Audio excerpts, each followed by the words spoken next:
ಕರ್ನಾಟಕದಲ್ಲಿ ಕನ್ನಡಿಗನೇ ಸಾರ್ವಭೌಮ. ಕನ್ನಡಿಗನೇ ಇಲ್ಲಿ ಸಾರ್ವಭೌಮ. ಕನ್ನಡಿಗನೇ ಇಲ್ಲಿ ಸಾರ್ವಭೌಮ. ಮಡುಗಟ್ಟಿದ ಜ್ವಾಲಾಮುಖಿ ಸಿಡಿಯುತ್ತಿದೆ ಸಿಡಿಯುತ್ತಿದೆ. ಆಕ್ರೋಶದ ಬಿರುಗಾಳಿಯು ಮೊರೆಯುತ್ತಿದೆ. ತಗಿಸುವ ರೋಷ ನೀ ಮುಗಿಲ ಮುಟ್ಟಿದೆ.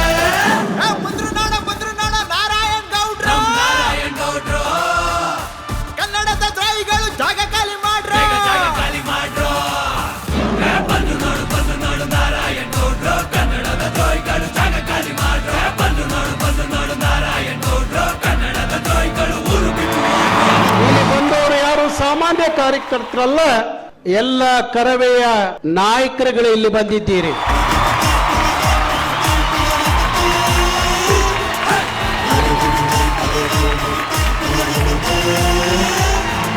ನೀವು ಇವತ್ತಿನ ಉದ್ದೇಶಗಳನ್ನ ನಿಮ್ಮ ಕಾರ್ಯಕರ್ತರಿಗೆ ಮುಟ್ಟಿಸುವಂತದ್ದು ಹಾಗವೇ.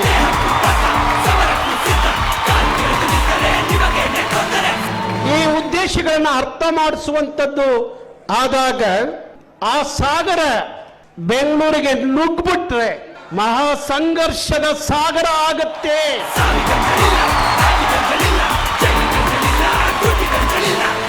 ಅಲ್ಲಿ ವಿಧಾನಸೌಧದಲ್ಲಿ ಕೂತಿದಾರಲ್ಲ 224 ಜನ, ಅವರು ಉಸಿರು ಕಟ್ತಾರೆ.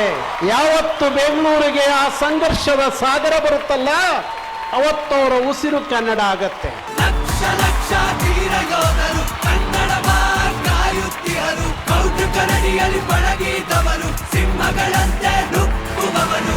ಈ ರಾಜಕೀಯ ಶಕ್ತಿಗಳಿಗೆ ನಮ್ಮ ಶಕ್ತಿ ಏನು ಅಂತ ಇನ್ನೂ ಅರ್ಥ ಆಗಿಲ್ಲ.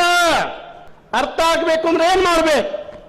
ಕನ್ನಡದ ಹೆಸರಿನಲ್ಲಿ ಕರ್ನಾಟಕದಲ್ಲಿ ಒಂದು ದೊಡ್ಡ ವೋಟ್ ಬ್ಯಾಂಕ್ ಹಾಕಬೇಕು.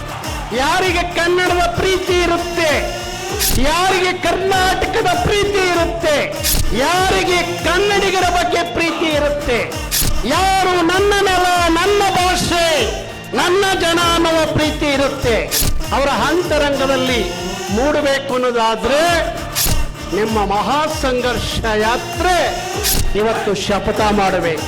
ಮಹಾ ಸಂಘರ್ಷದ ಆಕ್ರೋಶ ಮುಗಿಲ ಮುಟ್ಟೋದು ಬೇಡ, ವಿಧಾನಸೌಧಕ್ಕೆ ಮುಟ್ಟಿದ್ರೆ ಸಾಕು.